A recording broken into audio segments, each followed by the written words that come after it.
¿Han comparecido ustedes alguna vez a una corte de juicio? Y si pensamos en una corte del cielo que va a juzgar la vida de todos los seres humanos, ¿cómo se sienten ante ese hecho? ¿Están en condiciones de comparecer ante un tribunal infalible que tiene todo anotado, todo registrado, para que los ángeles de Dios puedan ver la justicia de Dios en el trato con los seres humanos? Bueno, muchas personas quieren evitar la idea del juicio divino. Incluso la teoría de la evolución, de que venimos de formas menores desarrollándonos hasta llegar a la situación humana, proviene, según muchos creen, de un intento de evitar tener que comparecer ante un creador. Porque ante un mono o a un gorila yo no tendré que rendir cuentas. Pero si hay un creador, entonces el concepto del juicio es más factible. Y con el deseo de evitar comparecer ante un Dios justo al final de la vida, muchos han decidido eliminar a Dios incluso de la existencia. Hoy vamos a considerar algo que ya lo estábamos viendo a través del ritual hebreo. Estaba representado en el día de la expiación, cuando el sumo sacerdote comparecía en el lugar santísimo para una obra final de intercesión que incluía un juicio de todo el año y que vindicaba no solamente a Dios por los pecados que había asumido de su pueblo durante el año, esos pecados confesados y perdonados, sino que también vindicaba a aquellos que habían puesto su confianza en Dios al confesarle esos pecados y pedirle el perdón de los pecados. El tema que vamos a considerar es juicio cósmico inapelable.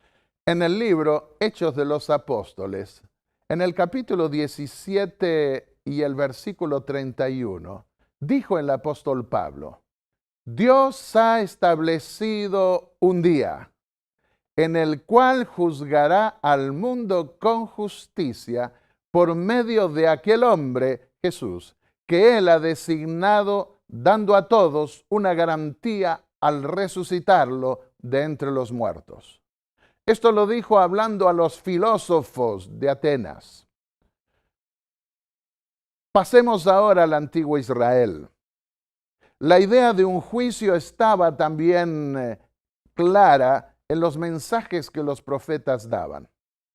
En el antiguo Israel, en algunas ciudades, en algunos pueblos, se daba lo que hoy algunos llaman microcosmos, un juicio en miniatura en relación con el pueblo de Dios, que representaba el juicio final que Dios hará en el gran macrocosmos final en la corte del cielo.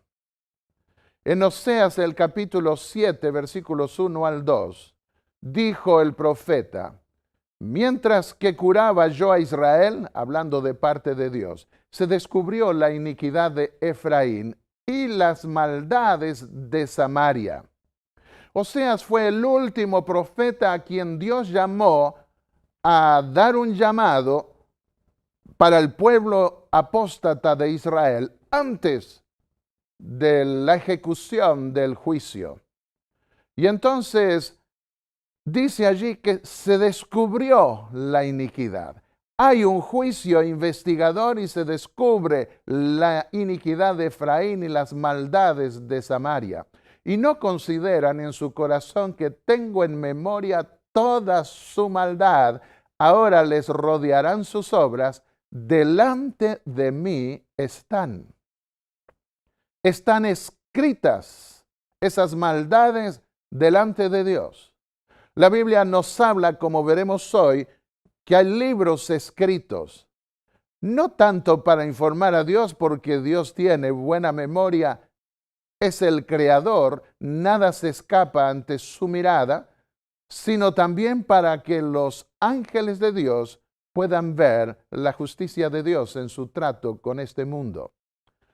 Atada está la maldad de Efraín, su pecado está guardado. Continúa diciendo en Oseas 13, versículo 12. El pecado está guardado, está registrado. No puede nadie borrar ese pecado en la tierra. Dios lo tiene claro, abierto, como en un libro abierto en su corte de juicio. Y al concluir su libro, prácticamente, llegando al final de su libro, nosotros leemos que Dios se pregunta, y aquí voy a traducirlo en forma literal del hebreo, en algunos aspectos. Los rescataré de la mano del Seol. Seol significa sepulcro, lugar de los muertos. Los redimiré de Mot. Mot era el dios de la muerte, significaba muerte, pero se la personificaba también. ¿Dónde está tu deber, en hebreo, demonio de la peste, Omot? ¿Dónde está, Omot, tu peste, tu demonio? ¿Dónde está tu Keteb, demonio del contagio, o Seol? Dicho más claramente, ¿dónde está, oh sepulcro, el demonio del contagio? Dios se pregunta si los va a rescatar de los demonios, de la muerte, de la destrucción. De Mot, el dios de la muerte, según la mitología cananea, que está a punto de destruir a su pueblo en el norte de Israel mediante la invasión de los ejércitos enemigos.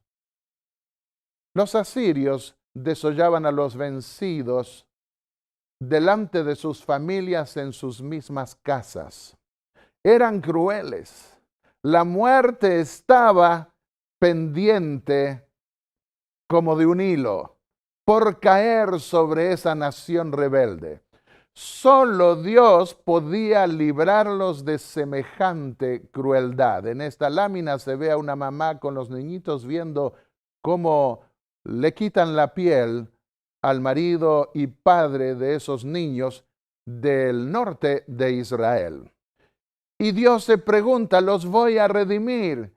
Y concluye diciendo, la compasión se esconde de mis ojos.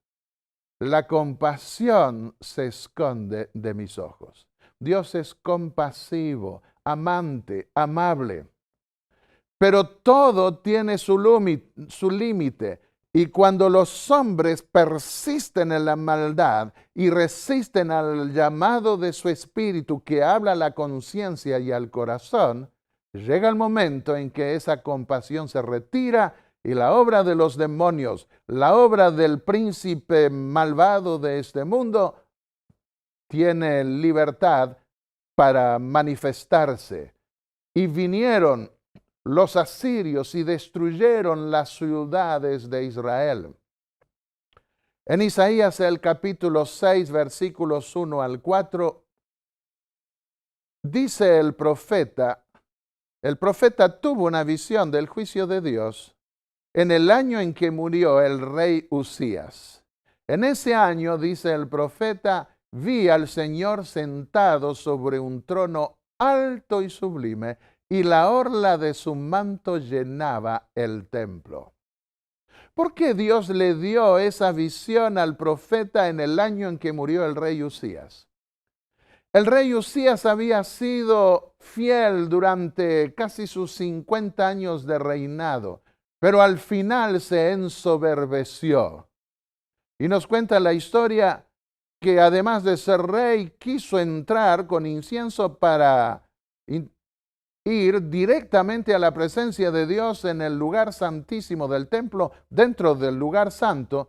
Y cuando los sacerdotes vinieron diciéndole, no te es lícito entrar aquí, solo los hijos de Aarón podían entrar según la ley divina, el rey se enojó, se había acostumbrado tanto a mandar que había perdido el discernimiento espiritual Y cuando se enojó, los sacerdotes se horrorizaron, pero no por el enojo del rey, porque vieron que la frente se le volvió leprosa. Y murió leproso fuera de Jerusalén y lo enterraron no junto con los otros reyes. Queridos amigos, esto nos muestra que tenemos que ser cuidadosos. Aún los que hemos conocido el mensaje del Evangelio desde hace mucho tiempo, debemos saber que podemos perderlo. Por eso dijo Jesús, el que persevera hasta el fin será salvo. Y algunos pierden la vida eterna en la parte final. Ojalá que eso no ocurra con ninguno de nosotros. Y era el mejor momento para darle al profeta la visión del trono de Dios, esa corte del juicio representada muy sucintamente ante la vista del profeta. Isaías era joven, se sentía deprimido con el llamado divino porque sabía cuán endurecido estaba el corazón del pueblo. Sabía también que iba a encontrar tenaz resistencia y que Dios le iba a pedir que denunciara los pecados aún de los príncipes y de los reyes. Y angustiado fue al templo queriendo rechazar ese mensaje y de repente se sintió transportado al interior del templo, aquel antiguo templo de Salomón que era magnífico, una de las maravillas del mundo antiguo, y desde su interior fue transportado a ver el trono de Dios en el cielo y dijo, vi al Señor sentado sobre un trono alto y sublime y la orla de su manto llenaba el templo. Encima de él había serafines, ángeles, que brillaban como fuego. Cada uno tenía 6 alas, con 2 cubrían su rostro, con 2 cubrían sus pies y con 2 volaban. Y uno al otro decían, Santo, Santo, Santo es el Señor Todopoderoso, toda la tierra está llena de su gloria. Y la voz del que clamaba, los quiciales, a la voz del que clamaba, los quiciales de las puertas se estremecieron y la casa se llenó de humo. Y cuando se llenó de la nube de la gloria de Dios, el templo, Isaías cayó en una especie de estupor y clamó, ¡ay de mí que soy muerto! Mis ojos han visto al Rey, al Señor Todopoderoso. Sabía el profeta que cuando el templo se llenaba de la gloria de Dios, nadie podía interceder en su interior. Hasta los sacerdotes se retiraban y todo el pueblo inclinaba su rostro. Pero vino un ángel volando, tomó un carbón encendido del altar y dijo, esto tocó tus labios y ha sido quitada tu culpa y perdonado tu pecado. ¿Qué paz puede haber tenido el profeta? ¡Qué felicidad! Recibir el perdón del pecado. En esas brasas caía, sobre esas brasas del altar, caía la sangre de los sacrificios. La visión dada a Isaías, comenta Elena de White, representa la condición del pueblo de Dios en los últimos días. Tienen el privilegio de ver por fe la obra que se está llevando a cabo en el santuario celestial. ¿Dónde? En el lugar santísimo. Leamos Apocalipsis 11:19. Y el templo de Dios fue abierto en el cielo, y el arca de su pacto se veía en el templo. A medida que miran por fe en el lugar santísimo y ven la obra de Cristo en el santuario celestial, perciben que son un pueblo de labios inmundos. Pero si como Isaías reciben la impresión que el Señor designa que sea hecha sobre el corazón, se humillan sus almas delante de Dios, habrá esperanza para ellos. El arco de la promesa está sobre el trono, como en Apocalipsis 4:3. Y la obra hecha por Isaías será efectuada también en ellos.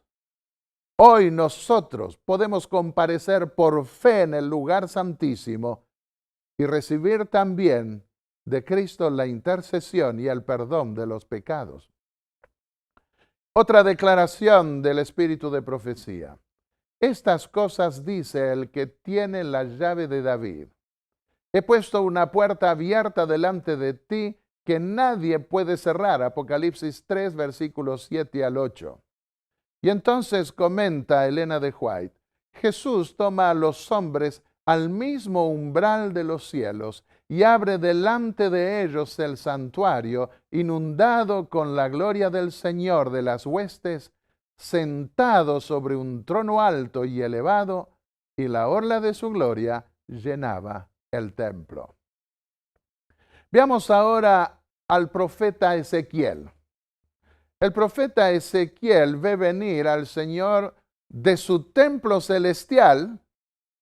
El norte representaba al cielo, al lugar del trono de Dios. Lo vemos en Ezequiel 1:4 y lo podemos comparar con el Salmo 48:2.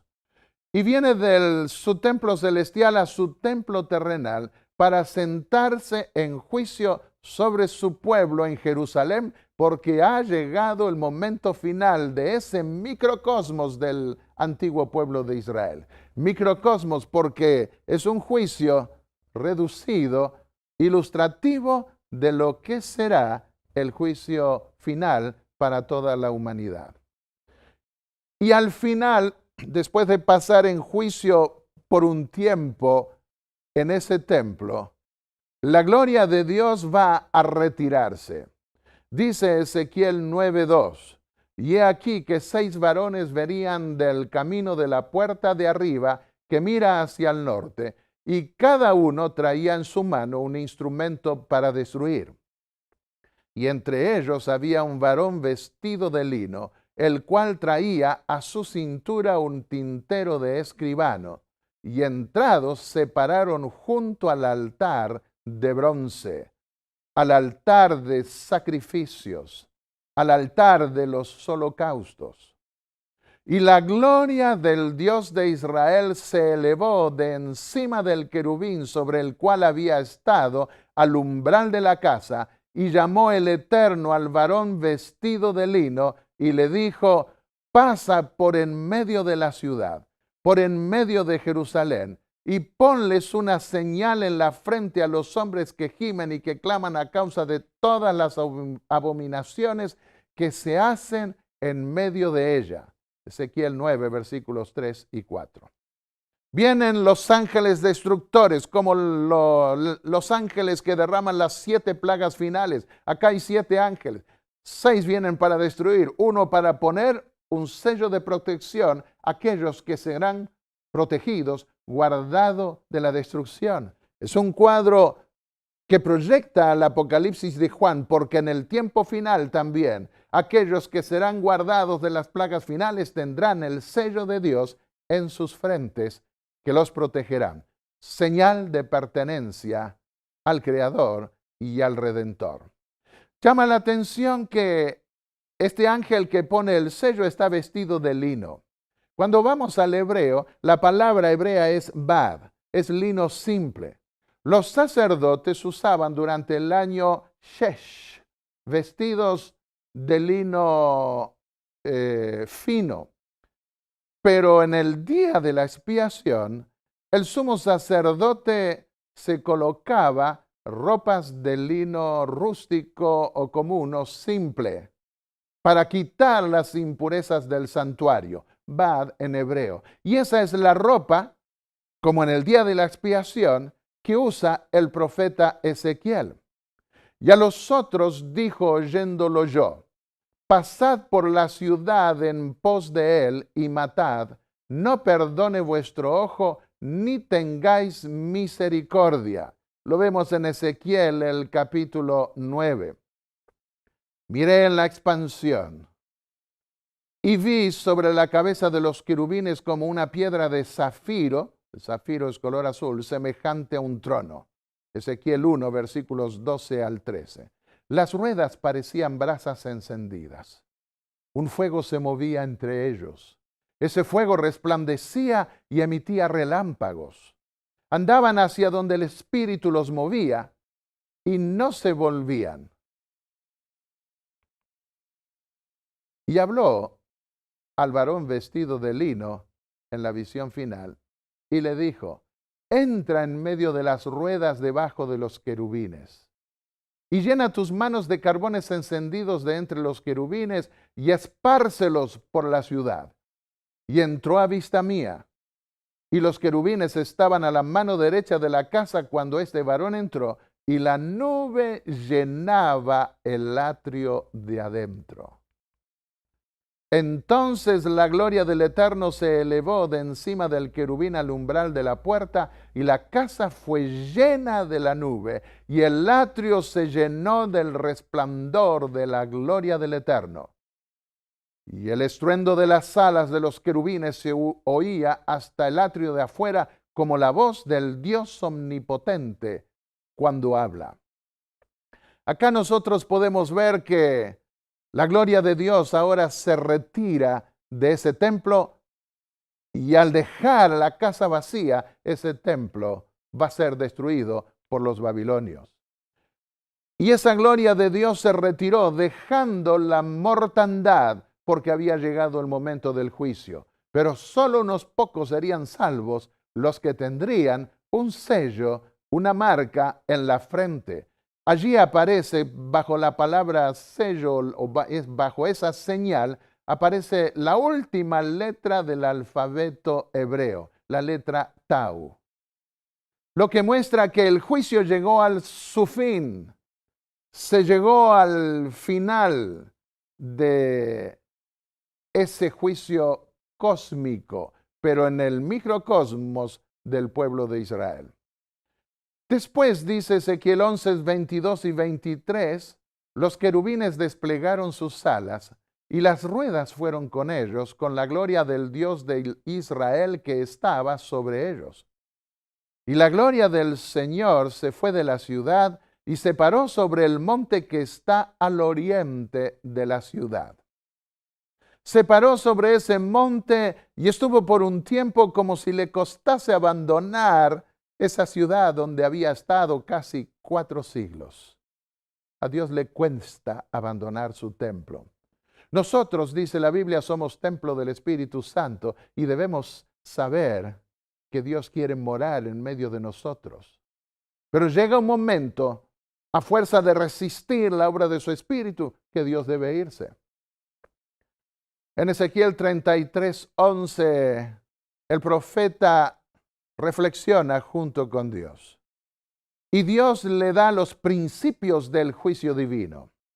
Le dicen: vivo yo, dice el Señor eterno, que no quiero la muerte del impío, sino que se vuelva el impío de su camino y que viva. Y el grito acongojado de Dios ante aquellos hijos rebeldes que se pierden la eternidad por cosas mezquinas, por cosas temporales, pasajeras. Ese clamor interno de Dios acongojado es: volveos, volveos de vuestros malos caminos. ¿Por qué moriréis, oh casa de Israel? Los centinelas debían advertir al pueblo del peligro que venía.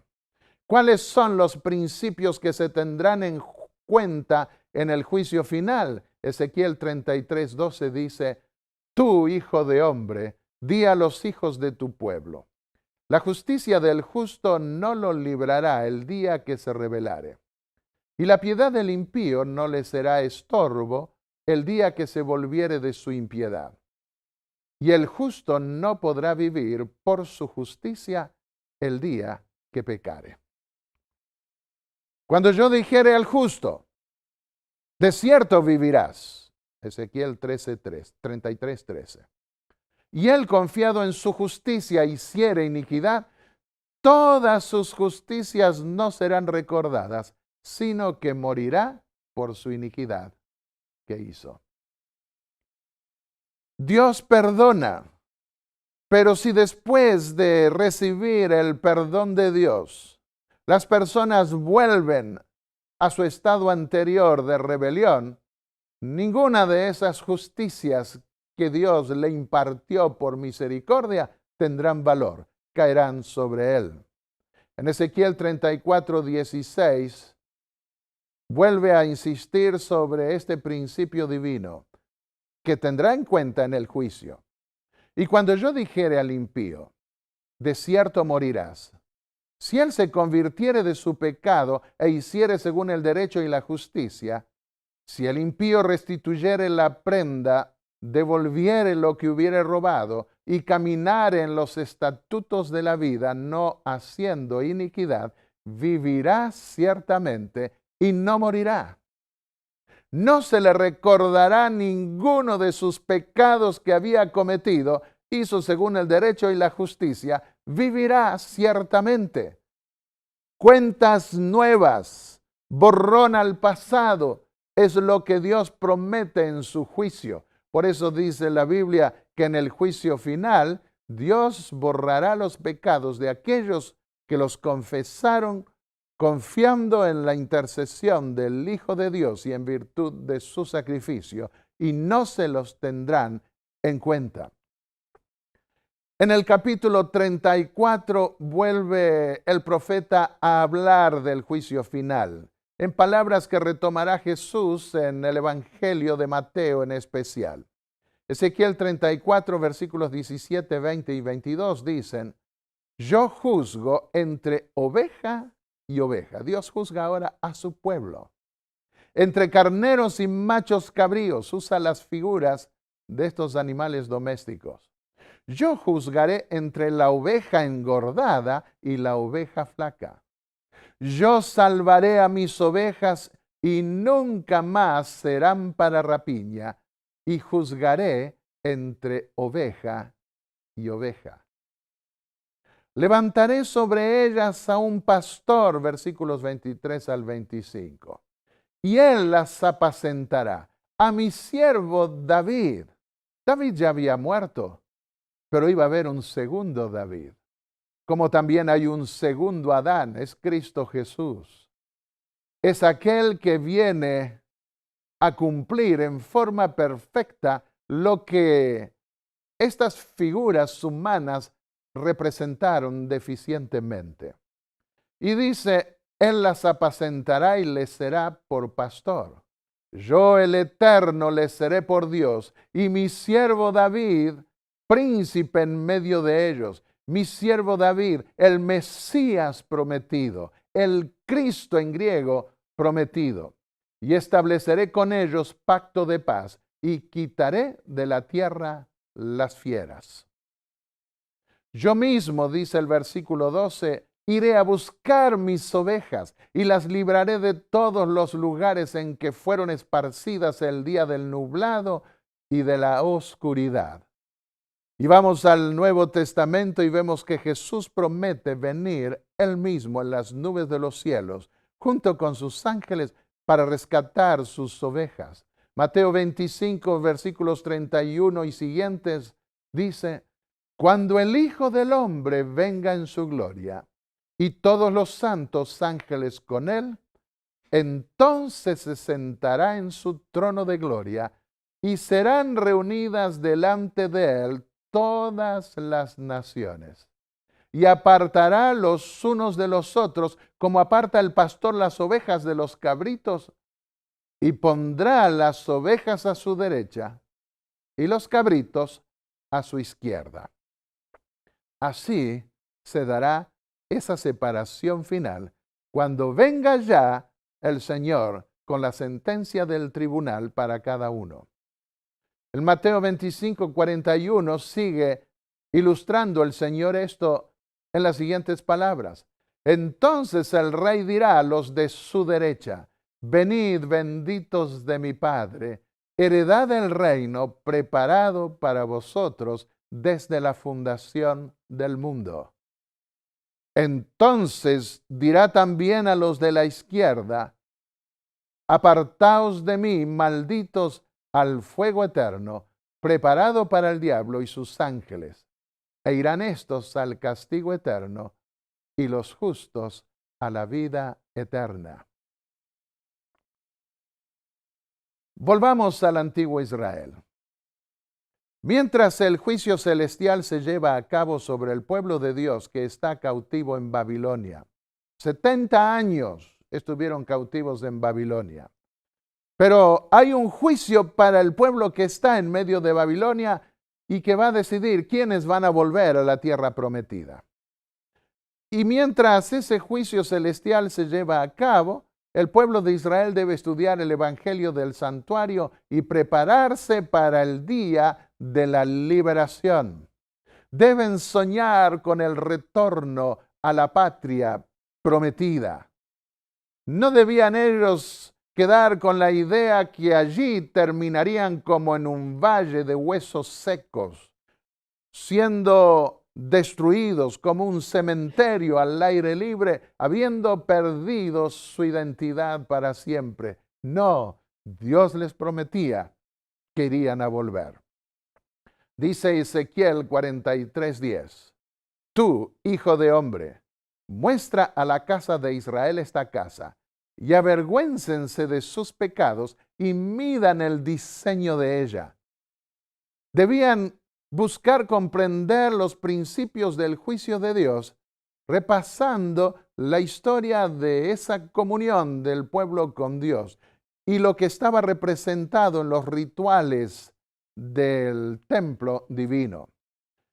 Y si se avergonzaren de todo lo que han hecho, hazles entender el diseño de la casa, su disposición, sus salidas y sus entradas, y todas sus formas, y todas sus descripciones, y todas sus configuraciones, y todas sus leyes. Ellos iban a recibir, mientras estaban en Babilonia, el Evangelio del Santuario, porque allí estaba el plan de salvación que incluía al final un juicio y que permitiría que los que realmente querían convertirse al Señor y a sus leyes pudieran encontrar redención. Descríbelo delante de sus ojos, sigue diciendo Dios a su profeta, para que guarden toda su forma y todas sus reglas y las pongan por obra. Hoy también nosotros vivimos en medio de la Babilonia espiritual o mística o simbólica de los últimos días. Y hoy también, mientras se conforma la apostasía final del mundo, representada por Babilonia, la Babilonia apocalíptica, Dios quiere que su pueblo preste atención al mensaje del santuario, a todo su significado, cómo estaba proyectado en el antiguo Israel y cómo se cumple en el santuario celestial con la ministración de Cristo. Mientras se da el juicio que juzga entre ovejas y machos cabríos, se da un llamado a salir de Babilonia. Vemos eso en Isaías 48 y el versículo 20. Salid de Babilonia, huid de entre los caldeos. ¿No les parece ver un eco del llamado final al mundo en el Apocalipsis? Dad nuevas de esto con voz de alegría, publicadlo, llevadlo hasta lo postrero de la tierra. Decid, redimió el Eterno a Jacob su siervo. Y en nuestra dispensación cristiana, al Israel espiritual, aquellos que guardan los mandamientos de Dios. Sigue diciendo, pero ahora el profeta Jeremías, en el capítulo 50, versículos 8 al 9, y el capítulo 51 y el versículo 6. Huid de en medio de Babilonia y salí de la tierra de los caldeos, porque yo levanto y hago subir contra Babilonia reunión de grandes pueblos y será tomada. Ahora le llegaba el turno a Babilonia. Ahora Babilonia iba a ser castigada por Dios e incluso iba a ser eventualmente destruida. Según la arqueología, se pueden ver muchos nombres judíos, hebreos, en esa antigua Babilonia. Muchos israelitas que fueron como esclavos con el tiempo lograron mejorar su condición y hasta se volvieron comerciantes. Y bajo el período persa, los que estaban en Babilonia pudieron volverse ricos y no quisieron volver a la tierra prometida, porque les iba bien allí. Tener que volver a nuevos comienzos cuando todo estaba en ruina, allí les estaban yendo bien en los negocios. Hasta algunos llegaron a tener un banco. Y cuando el ejército persa que ahora gobernaba en Babilonia requería que fueran al servicio militar como mercenarios en el caso de los judíos, ellos podían evitar hacer el servicio militar pero pagando una suma. Y muchos granjeros o muchas personas, muchos judíos que no habían hecho suficientes ahorros, pedían prestado a estos banqueros judíos, quienes generosamente les prestaban a un 40% de interés. Y cuando después se libraban los hijos de tener que ir al servicio militar, pero cuando después debían pagar con ese 40%, no podían conseguirlo, y estos judíos a sus propios hermanos les quitaban las tierras, sus propiedades, y se fueron haciendo inmensamente ricos hasta que los persas descubrieron aparentemente eso y se terminó con ese banco y con toda esa riqueza. Ellos quedaron en Babilonia y se perdieron con esa ciudad que fue destruida. Huid de en medio de Babilonia y librad cada uno su vida para que no perezcáis a causa de su maldad, dijo Dios a través de Jeremías, porque el tiempo es de venganza del Eterno, le dará su pago por lo que hizo a los hijos de Israel. Zacarías, el capítulo 2, los versículos 6 al 7, presenta un llamado semejante. Huid de la tierra del norte, dice el Eterno. Oh Sión, la que moras con la hija de Babilonia, escápate. Era el momento de salir de Babilonia y de volver. Y el versículo 10 del libro de Zacarías, capítulo 2, dice, canta y alégrate, hija de Sión, porque yo vengo a morar en medio de ti, dice el Señor. Iban a un nuevo lugar. Muchos hijos hebreos habían nacido en Babilonia, no conocían la tierra prometida, solo podían escuchar la historia de aquellos, los padres o los abuelos que habían estado. Pero esa tierra estaba desértica, estaba destruida, tenían que comenzar de nuevo, pero Dios prometía, yo vengo a morar en medio de ti. Otra vez Dios iba a morar en medio de su pueblo. En el capítulo 3, Zacarías ve el juicio de Dios. Versículos 1 y 2 dice, me mostró al sumo sacerdote Josué, como Aarón, el sumo sacerdote en el antiguo Israel, o los sacerdotes en el templo de Israel en el día de la expiación, cuando tenían una intercesión final. Y ahora en una dimensión espiritual se da el juicio sobre el pueblo que está cautivo en Babilonia para los que van a venir. Y dice, me mostró al sumo sacerdote Josué, el cual estaba delante del ángel del Eterno, y Satanás estaba a su mano derecha para acusarlo. Apocalipsis 12 dice que Satanás es el acusador de los hermanos.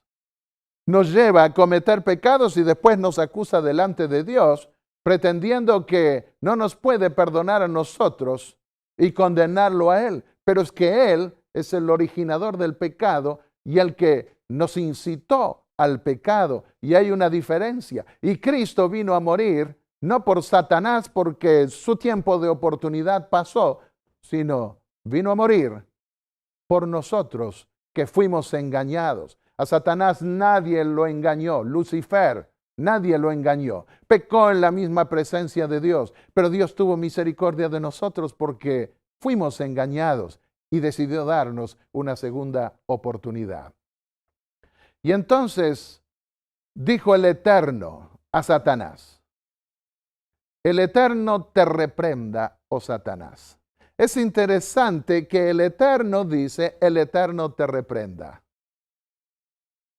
Yahvé, el Señor, te reprenda. Aquí podemos ver que se refiere al Mesías, a la segunda persona de la deidad. Y entonces no entra a discutir con Satanás, sino que remite el juicio al Eterno y dice: el Eterno que ha escogido a Jerusalén te reprenda.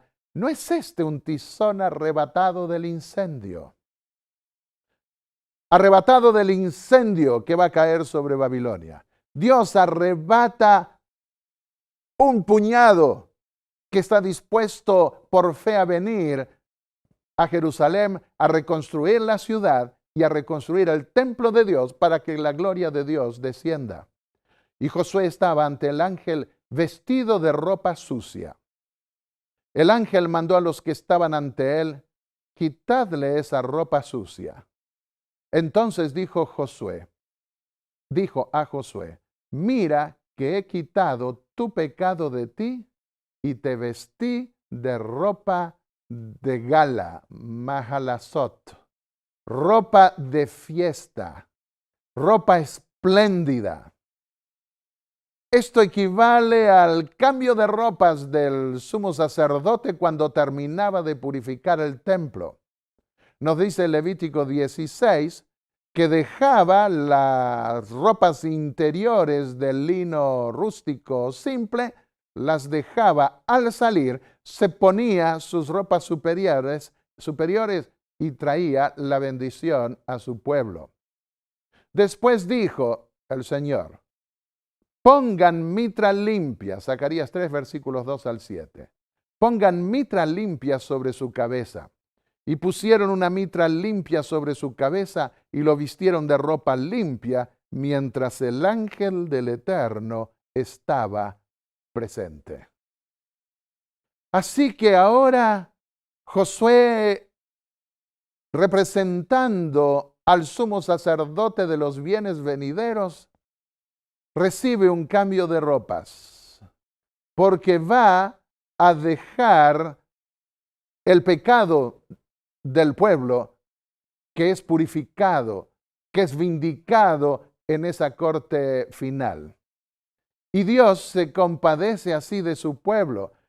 Y quiero decirte, querido amigo, que el Señor quiere también cambiar tus ropas. Quiere darte ropas blancas, ropas espléndidas, de fiesta nos dará, y habrá un gran banquete en los cielos para aquellos que estén dispuestos a dejarlo todo, a dejar el mundo, las cosas materiales y carnales, y estar dispuesto a unirse al pueblo de Dios que se prepara para encontrarse con el Señor, que vendrá pronto en las nubes de los cielos. Así como el sumo sacerdote, después de realizar su servicio en el lugar santísimo, escribió Elena de White, salía con sus ropas pontificales ante la congregación que lo esperaba. Así también Cristo vendrá la segunda vez, revestido con las vestimentas gloriosas del blanco más puro. Vendrá con su propia gloria y la gloria de su Padre, como Rey de reyes y Señor de señores, y toda la hueste angélica lo escoltará en su trayecto. Se representa aquí el acto final de Cristo, que dejará sus ropas sacerdotales y se pondrá las ropas más regias, más reales, para venir como el segundo David, para librar la batalla de liberación final y llevar a su pueblo a la Nueva Jerusalén. Veamos la profecía de Zacarías 5, que ya consideramos brevemente en el mensaje anterior. El ángel que hablaba conmigo me dijo, dice Zacarías, alza tus ojos y mira esto que sale. Pregunté, ¿qué es? Respondió él, es un canasto de medir que sale. Esta es la iniquidad de ellos en todo el país. El canasto representa la iniquidad, la maldad del pueblo de Israel. Levantaron la tapa de plomo del canasto y dentro había una mujer sentada. Y él dijo, esta es la maldad. La echó dentro del canasto y la cerró con la tapa de plomo. Alcé luego mis ojos y vi a dos mujeres que salían y traían viento en sus alas. Tenían alas como de cigüeña y alzaron el canasto entre el cielo y la tierra. Pregunté al ángel que hablaba conmigo, ¿a dónde llevan el canasto? Me respondió, van a edificarle una casa en Babilonia y cuando esté lista, la pondrán allí sobre un pedestal. Como en el día de la expiación, ese día de juicio, ahora el mal vuelve a su causa primera. Vuelve al macho cabrío que representaba a Azazel, Dios fiero, príncipe de los demonios, Satanás, para decirlo en los términos más corrientes que usa la Biblia, para volver a su lugar. Y esa maldad caería sobre Babilonia, que sería dejada un desierto. Vayamos a Miqueas, el capítulo 7, los versículos 8 y 20, y vemos allí la expectación de Miqueas. Tú, enemiga mía, hablando de la ciudad enemiga, no te burles, no te alegres, no te huelgues de mí, porque aunque caí, me levantaré. Jesús dijo 7 veces cae el justo y vuelve a levantarse. Y entonces dice, la ira del Señor soportaré porque pequé contra él. ¿Hasta cuándo? Hasta que juzgue mi causa y me haga justicia. Sí, mis amigos y amigas, el juicio de Dios tiene el propósito de hacernos justicia. Hoy Dios nos quita el pecado, podemos estar en paz, pero debe llegar el día en que Dios nos haga justicia. La expectación de Jeremías habla de la venganza del templo de Dios, habla de la vindicación del Señor. Jeremías 50, versículos 20 y 28, y el capítulo 51, versículos 10 al 11. En aquellos días la maldad de Israel será buscada y no aparecerá. Hay una investigación, un juicio investigador. Dice, y no aparecerá. Los pecados de Judá no se hallarán, porque perdonaré a los que yo haya dejado. Vayamos al capítulo 7 en este estudio del juicio cósmico en el antiguo Israel, como estaba representado en aquella época. Vio Daniel en visión, capítulo 7, versículos 9 y 10. Se pusieron tronos, la corte del cielo, y un anciano de muchos días se sentó. Se refiere a Dios, quien por su larga edad está en mejores condiciones que nadie de juzgar. Su vestido era blanco como la nieve, y el cabello de su cabeza como lana pura. Su trono llama de fuego y sus ruedas fuego ardiente. ¿Recuerdan cómo eran como fuego las ruedas de la visión del trono de Dios en Ezequiel?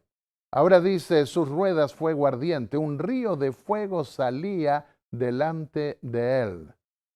Miles de millares le servían y millones de millones asistían ante él.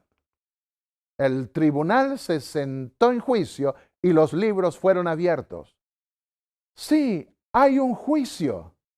El juicio final permitirá a los ángeles conocer nuestra vida y ver la transformación de nuestra vida en virtud de la sangre del Cordero.